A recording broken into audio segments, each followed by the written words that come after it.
रोजगार हा सर्वात महत्वाच्या मुद्द्यांपैकी एक आहे।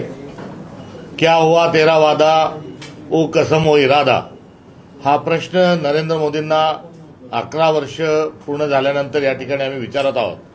दरवर्षी 2 कोटी रोजगार उपलब्ध करून देणार, अर्थात दरवर्षी 2 कोटी नोकऱ्या देणार असं एक वचन नरेंद्र मोदी यांनी दिलं होतं। आणि त्या दृष्टिकोनातून जर आपण बघितलं तर आतापर्यंत 22 कोटी एवढ्या मोठ्या नोकऱ्या या भारतात उपलब्ध व्हायला हव्या होत्या। मात्र 2014च्या ज्या नोकऱ्या होत्या त्या हे कमी करत चाललेल्या आहेत। म्हणजे त्या अर्थाने जर आपण बघितलं तर कमी झालेल्या नोकऱ्या आणि यांनी 2 कोटींचं आश्वासन दिल्यानंतर न दिलेल्या नोकऱ्या अशा जर बघितल्या तर जवळपास 40 कोटी रोजगार म्हणजे नोकऱ्या या नरेंद्र मोदी यांनी या देशातून गायब केलेल्या आहेत, अदृश्य त्यांनी या केलेल्या आहेत। ते नॉन बायोलॉजिकल आहेत हे जसं ते सांगतात, म्हणजे अदृश्य स्वरूपात त्या अवतरलेल्या आहेत इथपर्यंत ठीक आहे। मात्र या नोकऱ्या ज्या आहेत त्यांनी अशी जादू केली की या नोकऱ्या सगळ्या त्यांनी गायब करून टाकल्या। त्यामुळे आमचा थेट नरेंद्र मोदींना हा सवाल आहे की कुठे गेल्या आपण दर्शवलेल्या 22 कोटी नोकऱ्या आणि मुळात ज्या 18 कोटी रोजगार 18 कोटी नोकऱ्या ज्या भारतात आतापर्यंत गेलेल्या आहेत त्या नोकऱ्या का गेल्या, या दोन्हीचं उत्तर हे नरेंद्र मोदींनी दिलं पाहिजे।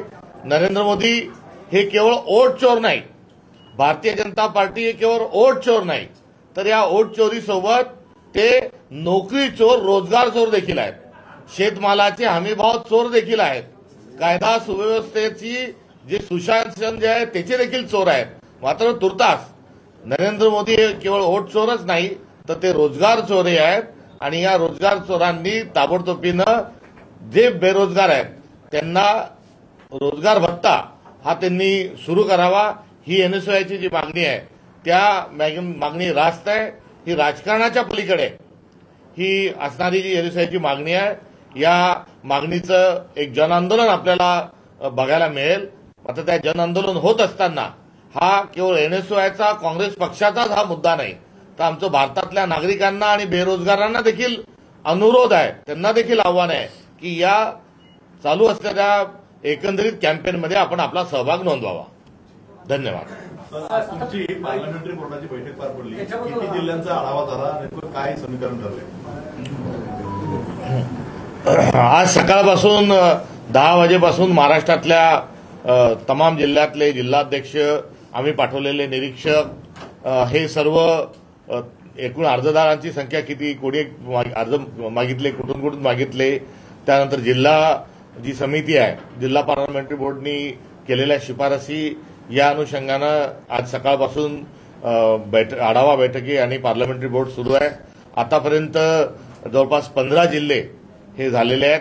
आज उशिरा रात्रीपर्यंत आम्ही पार्लमेंटरी बोर्डाचं काम करू। आज दिवसभर काम होणार नाही, इतका मोठा कार्यकर्त्यांचा उत्साह आणि आलेल्या अर्जांची जी 35,000 संख्या आहे त्यातून आजचा दिवसही पुरणार नाही। त्यामुळे उद्या दुपारपर्यंत संध्याकाळपर्यंत ही प्रक्रिया ही चालणार आहे।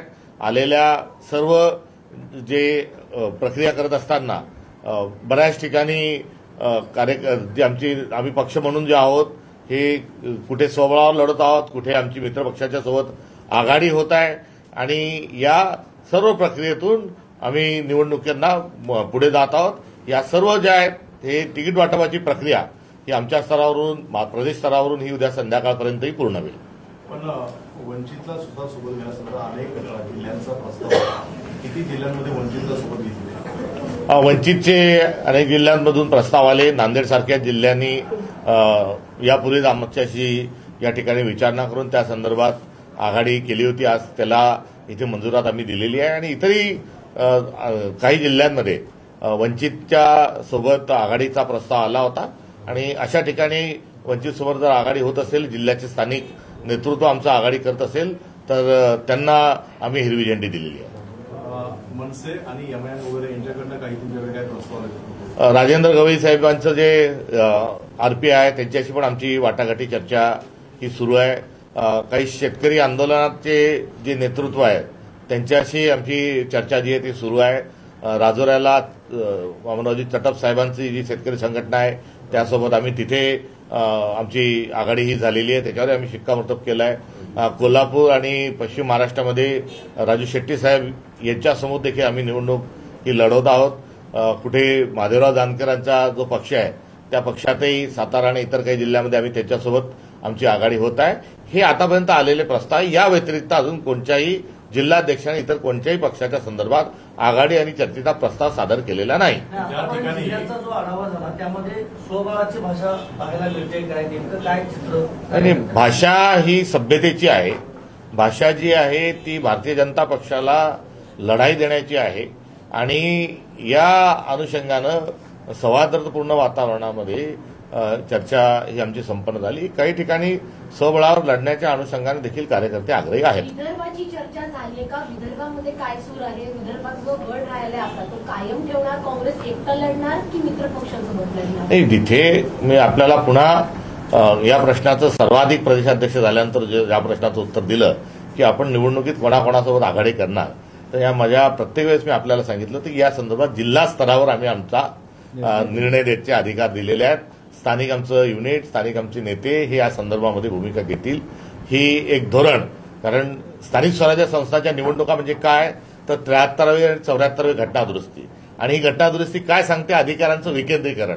तर हे विकेंद्रीकरण घेऊन काँग्रेस पक्ष आज सामोरा गेला होता. त्यामुळे आम्ही राज्यस्तरावर कोणचीच आघाडी आणि कोणचीच युती करणार नाही हे देखील सांगितलं होतं. आणि त्या अनुषंगानं आलेले जे प्रस्ताव आहेत या प्रस्तावाला आम्ही त्याची छाननी करणं आणि त्याला राज्यस्तरीय पार्लमेंटरी बोर्ड या ठिकाणी अनुषंगानं त्याला मंजुरात देणं, हे जो पक्षाची आमची जी पद्धत आहे, शिस्त आहे, त्या अनुषंगाने आम्ही पुढे जात आहोत. हे करत असताना स्थानिक आमचं नेतृत्व हे पूर्ण निवडणूक लढण्याकरता तयार आहे आणि रिझल्ट देण्याच्या अनुषंगानं, चांगले परिणाम देण्याच्या अनुषंगानं देखील त्यांनी जबाबदारी स्वीकारलेली आहे. ही काँग्रेस पक्षाच्या दृष्टिकोनातून आनंदाची आणि समाधानाची बाब आहे. सर, पण त्या ठिकाणी अनेक ठिकाणी दोन राष्ट्रवादी एकत्र येताना पाहायला मिळत आहेत. अशा ठिकाणी तुम्ही महाविकास आघाडीमध्ये सोबत जाणार की वेगळं राहणार? नाही, या संदर्भात आमच्या पार्लमेंटरी बोर्डमध्ये असं होत आहे. या आता आम्ही काय करावं अशी काही विचारणा झालेली नाही. नाही, पण पवार साहेबांनी सांगितलेलं आहे की भाजप नेमकी चर्चा झालेली आहे आणि उद्याच्या टप्प्यामध्ये कोणकोणते विभाग हे शिल्लक असणार आहेत? नाही, एकंदरीत आज मराठवाडा, पश्चिम महाराष्ट्र, विदर्भ, त्यानंतर नाशिक डिव्हिजन, कोकण या संबंधात आमची चर्चा आहे. काही यामध्ये उशीर झाला किंवा कुठे येण्याकरता कोणाला विलंब होत असेल तर त्या अनुषंगानं आम्ही तास 2-3 तासानंतर एक ठरवू की उद्या कोणते होणार आहे. मात्र आमचे काही जिल्हे जे आहेत मुंबईच्या आजूबाजूचे किंवा इतर काही, ते ह्या जिल्ह्यांसाठी आणि महाराष्ट्रातल्या काही तालुक्यांची राहिलेली प्रक्रिया आहे.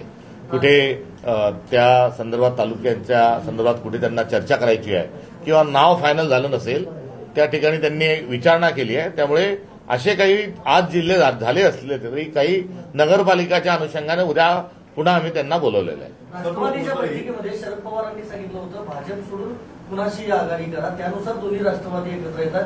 हे मान्य आहे का काँग्रेसला? कारण राष्ट्रवादी, अजितदादांची राष्ट्रवादी सत्तेत आहे आणि ते तिथे युती करतात. शिंदेबरोबरही भविष्यात काही ठिकाणी होऊ शकते. आम्ही कोणत्याही इंडिया अलायन्सच्या बाहेरच्या पार्टनरच्या सोबत जाऊ नये ही आमची असणारी आचारसंहिता होती. या व्यतिरिक्त काही संघटना आणि काही जणांशी पक्षाशी आपल्याला बोलायचं असेल तर बोलून आपण तशा प्रकारचा प्रस्ताव द्यायला सांगितलं होतं आणि या चौकटीच्या अनुषंगाने सर्व आलेले आहेत. आमच्या घड्याळाच्या सोबत म्हणजे महायुतीच्या कोणत्याही घटक पक्षाच्या सोबत काँग्रेस पक्ष हा आघाडी आणि युती करणार नाही. एबी फॉर्मच्या बाबत काय नेमकं धोरण असणार? कधीपासून एबी फॉर्म हे वाटले जातील? कशा पद्धतीने? एबी फॉर्मच्या ताबडतोबीने प्रक्रिया सुरू झालेली आहे. निवडणूक आयोगाने एबी फॉर्मची चोरी करू नये ही देखील आमची असणारी अपेक्षा आहे. त्यासाठी सगळ्या कायदेशीर पूर्तता आम्ही केलेल्या आहे. मात्र वोट चोरीच्या पाठोपाठ आता दमनदीवच्या धर्तीवर ए फॉर्म बी फॉर्म चोरी ही शक्यताही नाकारता येत नाही. त्यासाठी आम्ही त्या सगळ्या प्रक्रियेकडे लक्ष ठेवून आहोत. आमची निवडणूक आयोगाला विनंती आहे की या सर्व प्रक्रिया त्यांनी आमच्याकडून आम्ही ज्या पूर्ण केलेल्या आहेत त्या पूर्ण केलेल्या प्रक्रियेच्या अनुषंगानं त्यांनी सतर्क राहावं. कुठे काही उणीव असेल तर त्या संदर्भामध्ये त्यांनी आमच्याशी चर्चा करावी. असा चमत्कारिक स्वरूपाचा निर्णय त्यांनी घेऊ नये. त्यासोबतच निवडणूक आयोगाला आम्ही दुसरी एक विनंती करणारं पत्र आमच्या दोन्ही सभागृहाचे जे गटनेते आहेत अप्पर हाऊसचे वरच्या सभागृहाचे सतीश पाटील साहेब आणि आमचे CLP विजय वडेट्टीवारजी आणि आमच्या तिघांच्या स्वाक्षरीचं एक निवेदनही आम्ही आज निवडणूक आयुक्ताशी फोनवर चर्चा करून निवडणूक आयोगाला पाठवलेलं आहे. ते म्हणजे साधा आमदारकीचा जो अर्ज असतो किंवा म्हणजे आमदारकीचा आणि खासदार पदाचा जो अर्ज असतो तो फार जास्ती मोठा नसतो, काही किचकट नसतो. मात्र निवडणूक आयोगाने स्थानिक स्वराज्य संस्थेत नगरपालिकेचा जो अर्ज आहे, नगर परिषदांचा जो अर्ज आहे तो 25 पानांचा ठेवलाय तब्बल. आता या 25 पानं भरता भरता भरता भरता कार्यकर्त्यांची दमछाक होत आहे, अशी असणारी एकंदरीत परिस्थिती आहे.